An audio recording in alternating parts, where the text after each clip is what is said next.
Hello ವೀಕ್ಷಕರೇ, welcome back to my YouTube channel. So ಇವತ್ತಿನ ವಿಡಿಯೋದಲ್ಲಿ ಏನು ಸ್ಪೆಷಲ್ ಅಂತಂದರೆ ಎಗ್ ಬುರ್ಜಿ ಹೇಗೆ ಮಾಡೋದು ಅಂತ ನೋಡೋಣ. ಸೊ ಅದಕ್ಕೂ ಮುಂಚೆ ನನ್ನ ಚಾನಲ್ ಯಾರಾದರೂ ಸಬ್ಸ್ಕ್ರೈಬ್ ಮಾಡಿದರೆ ಮೊದಲು ಸಬ್ಸ್ಕ್ರೈಬ್ ಮಾಡ್ಕೊಳ್ಳಿ, ಹಾಗೆ ಲೈಕ್ ಮಾಡಿ, ಶೇರ್ ಮಾಡಿ, ಕಮೆಂಟ್ ಮಾಡಿ, ವಿಡಿಯೋನ ಫುಲ್ ವಾಚ್ ಮಾಡಿ. ಮತ್ತು ನನ್ನ ರೆಸಿಪೀಸ್ ಯಾವುದು ಮಿಸ್ ಆಗೋಲ್ಲ ನಿಮಗೆ ಯಾವಾಗ. ಸೊ ಎಲ್ಲನೂ ನಿಮಗೆ completely easy and yummy and delicious ರೆಸಿಪೀಸ್ನ ನಾನು ನಿಮಗೋಸ್ಕರ ಇವತ್ತು ತೊಗೊಂಬನ್ನಿ. ಸೊ ಇವತ್ತಿನ ವೀಡಿಯೋದಲ್ಲಿ ಏನಂತಂದರೆ ಎಗ್ ಬುರ್ಜಿ ಮಾಡೋದು ಅಂತ ಹೇಗೆ ಅಂತ ಈ ವಿಡಿಯೋದಲ್ಲಿ ತೋರಿಸ್ಕೊಡ್ತೀನಿ. ಇದರಲ್ಲಿ ಏನು ಸ್ಪೆಷಾಲಿಟಿ ಅಂದರೆ only 1 egg, 1 onion, 1 chilli,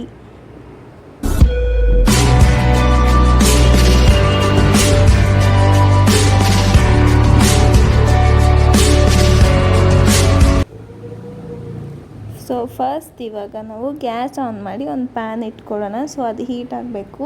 so ಈ ಎಗ್ ಬುರ್ಜಿ ಏನು ಸ್ಪೆಷಲ್ ಅಂತಂದರೆ, ಸೊ ನಾನಿವತ್ತು ಎಗ್ ಬುರ್ಜಿ ಮಾಡ್ತಿರೋದು ಎಲ್ಲ 1 ಅಂತ ಯಾಕೆ ಹೇಳ್ತಾ ಇದ್ದೀನಿ ಅಂದರೆ, ಒಂದೇ egg and 1 chilli and 1 onion ಎಲ್ಲ ಒನ್ ಅದಕ್ಕೆ ಇದು ಒಂದು ಸ್ವಲ್ಪ ವೆರೈಟಿ. ಬಿಕಾಸ್ ನಮಗೆ ಐಟಮ್ಸ್ ಯಾವಾಗಲೂ ನಮಗೆ ಸ್ವಲ್ಪ ಜಾಸ್ತಿ ಇರಬೇಕು, ಅದು ಇರಬೇಕು, ಇದು ಇರಬೇಕು ಅಂತ ಅಂದ್ಕೊತೀವಿ.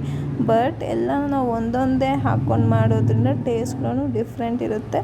ಮತ್ತು 1 ಮಾಡೋದು ಕೂಡ ತುಂಬಾ ವೆರೈಟಿಯಾಗಿರುತ್ತೆ. ಸೊ ಹೇಗೆ ಬರುತ್ತೆ ರೆಸಿಪಿ ಅಂತ ನೀವು ನನ್ನ ಸ್ಟಾರ್ಟಿಂಗ್ ವೀಡಿಯೋಲಿ ನೋಡಿ ನನ್ನ ಎಕ್ಸ್ಪ್ರೆಷನ್ಸ್ ಎಲ್ಲ ನಿಮ್ಗೆ ಗೊತ್ತಾಗೋಗುತ್ತೆ ಎಷ್ಟು ಚೆನ್ನಾಗಾಗಿದೆ ಅಂತ. ಸೊ ನಿಜವಲ್ಲೂ ಇವಾಗ ನಾವು ಪ್ಯಾನ್ ಹೀಟಾಗಿದೆ, ಒಂದು 3 to 4 ಟೇಬಲ್ ಸ್ಪೂನಷ್ಟು ಆಯಿಲನ್ನು ಹಾಕ್ಕೊಳ್ಳೋಣ. ಸೊ ಆಯಿಲ್ ಜಾಸ್ತಿ ಹಾಕ್ಕೊಳ್ಳೋ ಅವಶ್ಯಕತೆ ಏನು ಬೇಕಾಗಿದೆ. ಸೊ ಮೀಡಿಯಮಾಗಿ ಆಯಿಲ್ ಹಾಕ್ಕೊಂಡ್ರೂ ಸಾಕು. ಸೊ ಈ ಆಯಿಲ್ ಹಾಕಿದ್ಮೇಲೆ ಒಂದು 2 ಮಿನಿಟ್ಸ್ ಲೈಟಾಗಿ ಸ್ವಲ್ಪ ಹೀಟ್ ಆದಮೇಲೆ ನಾನು 1 ಆನಿಯನ್ನು ಕಟ್ ಮಾಡಿ ಇಟ್ಕೊಂಡಿದ್ದೆ ಸಣ್ಣ ಪೀಸಸ್ ಹಾಕಿ. ಫಸ್ಟ್ ಇವಾಗ ಆನಿಯನ್ಸ್ನ ಹಾಕ್ತಾಯಿದ್ದೀನಿ. ಸೊ ಹಾಗೆ 1 ಚಿಲ್ಲಿ ನೋಡ್ರಲ್ಲ, ಒಂದೇ ಚಿಲ್ಲಿ ಹಾಕ್ತಾಯಿರೋದು, ಜಾಸ್ತಿ ಚಿಲ್ಲೀಸ್ ಕೂಡ ನಾನು ಹಾಕ್ತಾಯಿಲ್ಲ. ಹಸಿಮೆಣ್ಸಿನ್ಕಾಯಿ ಒಂದೇ ಹಸಿಮೆಣ್ಸಿನ್ಕಾಯಿ ಹಾಕ್ತಿರೋದು. ಇವಾಗ ಇದು ಸ್ವಲ್ಪ ಚೆನ್ನಾಗಿ ಫ್ರೈ ಆಗಬೇಕು. ಸೊ ಈರುಳ್ಳಿ ಬೇಗ ಫ್ರೈ ಆಗಬೇಕಂದ್ರೆ ಗೊತ್ತಲ್ವಾ, ಸ್ವಲ್ಪ ಸಾಲ್ಟನ್ನು ಹಾಕಿದ್ರೆ ಬೇಗ ಫ್ರೈ ಆಗುತ್ತೆ. 15-20 ಮಿನಿಟ್ಸ್ ಫ್ರೈ ಆಗೋ ಈರುಳ್ಳಿ 5 ನಿಮಿಷ ಇಲ್ಲ 10 ನಿಮಿಷದಲ್ಲೇ ಫ್ರೈ ಆಗೋಗುತ್ತೆ.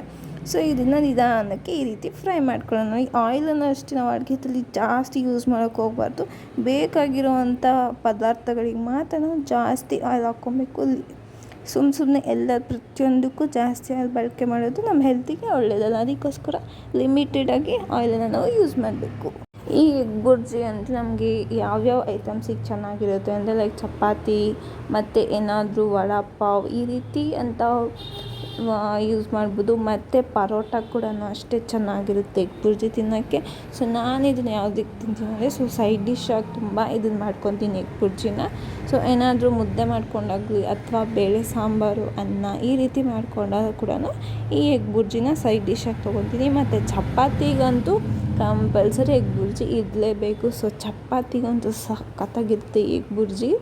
ಇವಾಗ ನಮ್ಮ ಆನಿಯನ್ಸ್ ಅಂತೂ ಆಲ್ಮೋಸ್ಟ್ ಫ್ರೈ ಆಗಿದೆ. ಸೊ ನೋಡಿ, ನಾನಿವಾಗ ಒಂದು ಎಗ್ ತೊಗೊತಾ ಇದ್ದೀನಿ. ಇದನ್ನು ಫಸ್ಟು ಹೊಡೆದ್ಬಿಟ್ಟು ನಿಧಾನಕ್ಕೆ ಹಾಕ್ಕೊಳ್ಳೋಣ. ಸೊ ಎಗ್ ಹೊಡಿಬೇಕಾದ್ರೆ ಹುಷಾರಾಗಿರಿ, ಯಾಕಂದರೆ ಜಾಸ್ತಿ ಜೋರಾಗಿ ಹೊಡೆದ್ರೆ ಅಂದ್ಕೊಂಡು ಎಗ್ ಫುಲ್ ಕೆಳಗಡೆ ಬಿದ್ದೋಗುತ್ತೆ. ಅದಕ್ಕೋಸ್ಕರ ನಿಧಾನಕ್ಕೆ ಹೊಡ್ಕೊಳ್ಳಿ, ಆ ಥರ ಪಟ್ಬಿಡಿ. ಆ್ಯಂಡ್ ಕೇರ್ಫುಲ್ಲಾಗಿ ಎಗ್ ಹೊಡಿಬೇಕಾದ್ರೆ ಒಂದು ಸ್ವಲ್ಪ ಮಿಸ್ ಆದ್ರೂ ಕೆಳಗಡೆ ಬಿದ್ದೋಗುತ್ತೆ. ಅದಕ್ಕೋಸ್ಕರ ಇವಾಗ ನಮ್ಮ ಎಗ್ ಹೊಡೆದ್ಮೇಲೆ ಫಸ್ಟ್ ಚೆನ್ನಾಗಿ ಫ್ರೈ ಮಾಡಬೇಕು. ನೀಟಾಗಿ ಸ್ಲಿಮ್ ಫ್ಲೇಮ್ ಇಟ್ಕೊಂಡು ಒಂದು 2 to 3 ಮಿನಿಟ್ಸ್ ಕಂಟಿನ್ಯೂಸ್ ಆಗಿ ತಿರುಗಿಸ್ತಾ ಇರಬೇಕು. ಸೊ ಆ ರೀತಿ ತಿರುಗಿಸೋದ್ರಿಂದ ಅದರಲ್ಲಿರೋ ಹಸಿ ಸ್ಮೆಲ್ಲು ಎಲ್ಲನೂ ನೀಟಾಗಿ ಹೋಗಿಬಿಡುತ್ತೆ. ಅದಕ್ಕೋಸ್ಕರ ನಿಧಾನಕ್ಕೆ ತಿರುಗಿಸ್ಕೊಂಡು ಆರಾಮಾಗಿ ಮಾಡಿ. ಆ್ಯಂಡ್ ಹಾಗೆ ಹೈ ಫ್ಲೇಮಲ್ಲಿ ಇಟ್ಕೊಂಡ್ರೆ ಸೀದೋಗೋದಂತೂ ಗ್ಯಾರಂಟಿ. ಅದಕ್ಕೋಸ್ಕರ ಈ ರೀತಿ ಸ್ಲಿಮ್ ಫ್ಲೇಮಲ್ಲಿ ಇಟ್ಕೊಂಡು ನಿಧಾನಕ್ಕೆ ಫ್ರೈ ಮಾಡಬೇಕು. ಸೊ ಆವಾಗ ಏನಾಗುತ್ತೆ ಅಂತಂದರೆ ಅದು ನೀಟಾಗಿ ಫ್ರೈ ಆಗುತ್ತೆ ಮತ್ತು ಸ್ಮೆಲ್ಲೆಲ್ಲ ಹೋಗಿಬಿಡುತ್ತೆ. ಸೊ ನಮ್ಮ ಎಗ್ ಬುರ್ಜಿಗೆ ಮೇನ್ ಇಂಗ್ರೀಡಿಯೆಂಟೇ ಆನಿಯನ್ಸು. ಸೊ ಆನಿಯನ್ಸು ನಾವು ಜಾಸ್ತಿ ಹಾಕ್ಕೊಬೇಕು. ನಾನಿಲ್ಲಿ ತೊಗೊಂಡಿದ್ದೆ ಒಂದೇ ಆನಿಯನ್, ಬಿಗ್ ಆನಿಯನ್, ಸ್ವಲ್ಪ ದೊಡ್ಡದಾಗಿತ್ತು ಆನಿಯನ್ನು. ಅದು ಈರುಳ್ಳಿ ದೊಡ್ಡ ಸೈಜ್ ಇದ್ದಿದ್ದು. ಸೊ ಒಂದೇ ಆನಿಯನ್ ತೊಗೊಂಡಿದ್ದು. ಎಲ್ಲ ಒಂದೇ ಇತ್ತು. ಸೊ ಎಲ್ಲ ನಾನು ಒಂದೊಂದೇ ಹಾಕ್ಕೊಂಡು ಮಾಡಿದ್ದೀನಿ. ಬಟ್ ಟೇಸ್ಟ್ ಅಂತೂ ಹೇಗಿರುತ್ತೆ ಅಂತ ನೀವು ನೋಡಿದ್ರೆ ನನಗೆ ಗೊತ್ತಾಗುತ್ತೆ ಹೇಗಿದೆ ಅಂತ. ಸೊ ನೋಡಿದ್ರೆ ಈ ರೀತಿ ನಿಧಾನಕ್ಕೆ ಮಾಡಬೇಕು. ಸೊ ಜಾಸ್ತಿ ಹೈ ಫ್ಲೇಮಲ್ಲಿ ಮಾಡೋ ಅವಶ್ಯಕತೆಯೂ ಎಲ್ಲ ನಿಧಾನಕ್ಕೆ ಮಾಡಿದ್ರೆ ನಮ್ಮ ಎಗ್ ಬುರ್ಜಿ ಅನ್ನೋದು ರೆಡಿಯಾಗೋಗುತ್ತೆ. ಇದನ್ನು ಆರಾಮಾಗಿ ಹ್ಯಾಪಿಯಾಗಿ ತಿನ್ಬೋದು. ಸೊ ನೋಡೋ ಲೈಟಾಗಿ ಇದಕ್ಕೆ ಇವಾಗ ನಾನು ಸ್ವಲ್ಪ ಅರಿಶಿನ ಹಾಕ್ತಾಯಿದ್ದೀನಿ. ಸೊ ಅರಿಶಿನ ಹಾಕೋದ್ರಿಂದ ನಮ್ಮ ಹೆಲ್ತಿಗೆ ತುಂಬಾ ಬೆನಿಫಿಟ್ಸ್ ಇದೆ. ಅದರಲ್ಲಿ ಆ್ಯಂಟಿ ಬ್ಯಾಕ್ಟೀರಿಯಾಸ್ ಎಲ್ಲ ಇರುತ್ತೆ. ಸೊ ನಮ್ಮ ಹೆಲ್ತಿಗೂ ತುಂಬ ಒಳ್ಳೆಯದು. ಸೊ ಪ್ರತಿಯೊಂದು ನಾವು ಮಾಡೋ ಅಡುಗೆಯಲ್ಲಿ ಈ ಅರಿಶಿನ ನಾವು ಒಂದು ಸ್ವಲ್ಪ ಲೈಟಾಗಿ ಯೂಸ್ ಮಾಡಿಕೊಂಡ್ರೂ ನಮ್ಮ ಹೆಲ್ತಿಗಂತೂ ತುಂಬಾ ಒಳ್ಳೆಯದು. ಹಾಗೆ ಬೆನಿಫಿಟ್ಸ್ ಕೂಡ ಚೆನ್ನಾಗಿರುತ್ತೆ. ಅದಕ್ಕೋಸ್ಕರ ಅರಿಶಿನ ಆ್ಯಡ್ ಮಾಡ್ಕೋಬೇಕು. ಸೊ ಇವಾಗ ಈ ಅರಿಶಿನ ಆ್ಯಡ್ ಮಾಡ್ಕೊಂಡಾದಮೇಲೆ ಒಂದು 2 ಮಿನಿಟ್ಸ್ ತಿರುಗಿಸ್ಬೇಕು. ಆಮೇಲೆ ಇದಕ್ಕೆ ಸ್ವಲ್ಪ ಲೈಟಾಗಿ ಸಾಲ್ಟನ್ನು ಹಾಕ್ಕೊಳ್ಳೋಣ. ಸಾಲ್ಟ್ ನೋಡ್ಕೊಂಡು ಹಾಕ್ಕೊಳ್ಳಿ. ಜಾಸ್ತಿ ಹಾಕ್ಕೊಂಡ್ರೆ ನಮ್ಮ ರೆಸಿಪಿ ಮತ್ತು ಫುಲ್ ಸ್ಪಾಯ್ಲ್ ಆಗೋಗ್ಬಿಡುತ್ತೆ. ಅದಕ್ಕೆ ನೋಡಿಕೊಂಡು ಸ್ವಲ್ಪ ಸ್ವಲ್ಪ ಹಾಕ್ಕೊಂಡು ಟೇಸ್ಟ್ ಮಾಡಿ, ಆಮೇಲೆ ಮತ್ತೆ ಏನಾದರೂ ಟೇಸ್ಟಿಗೆ ಕಮ್ಮಿ ಅನಿಸಿದ್ರೆ ಹಾಗೆ ನೀವು ಇದಕ್ಕೆ ಆ್ಯಡ್ ಮಾಡ್ಕೊಬೋದು.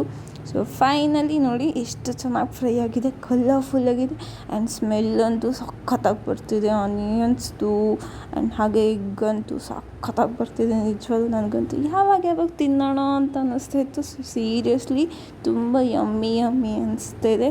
ಸೊ ಇವಾಗ ಆಗೋಗಿದೆ. ಇವಾಗ ಇದನ್ನು ನಾವು ಒಂದು ಪ್ಲೇಟ್ಗೆ ಸರ್ವ್ ಮಾಡ್ಕೊಳ್ಳೋಣ. ಸೊ ಫೈನಲಿ ನಮ್ಮ ಎಗ್ ಬುರ್ಜಿ ರೆಡಿಯಾಗೋಗಿದೆ. So it's tasting time. So ನೋಡೋದ ನಾನಂತೂ ಒಂದು ಪ್ಲೇಟಿಗೆ ಹಾಕ್ಕೊಂಡು ಸರ್ವ್ ಮಾಡ್ತಿದ್ಕೊಂಡೆ.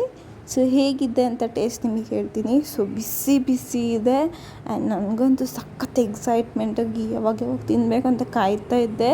ಸೊ ತಿಂದಮೇಲೆ ಅನಿಸುತ್ತೆ ಎಷ್ಟು ಟೇಸ್ಟಿಯಾಗಿತ್ತು ಅಂತ. ನಿಜವಾಗ್ಲೂ ಸಖತ್ತಾಗಿತ್ತು. ಎಷ್ಟು ಚೆನ್ನಾಗಿ ಫ್ರೈ ಆಗಿತ್ತು. ಇವನ್ ಆನಿಯನ್ಸು ಟಚ್ ಆಗ್ತಿತ್ತು. ಆ ಫ್ಲೇವರ್ನೆಸ್ಸು ಎಷ್ಟು ಚೆನ್ನಾಗಿ ಹೊಡಿತಿದ್ಯಾ ಅಂದರೆ ಇವನ್ ಆ ಫ್ರಾಗ್ನೆಸ್ ಅಂತೂ, ಆ ಸ್ಮೆಲ್ಲು ಸೂಪರಾಗಿತ್ತು. ನೀವು ಕೂಡ ಈ ರೀತಿ ಮನೇಲಿ ಟ್ರೈ ಮಾಡಿ. ಹಾಗೆ ಹೇಗಿತ್ತು ಅಂತ ನನ್ನ ಕಮೆಂಟ್ ಸೆಕ್ಷನಲ್ಲಿ ಕಮೆಂಟ್ ಮಾಡಿ. Thanks for watching my video. ಮತ್ತೆ ನೆಕ್ಸ್ಟ್ ವಿಡಿಯೋದಲ್ಲಿ ಸಿಗೋಣ.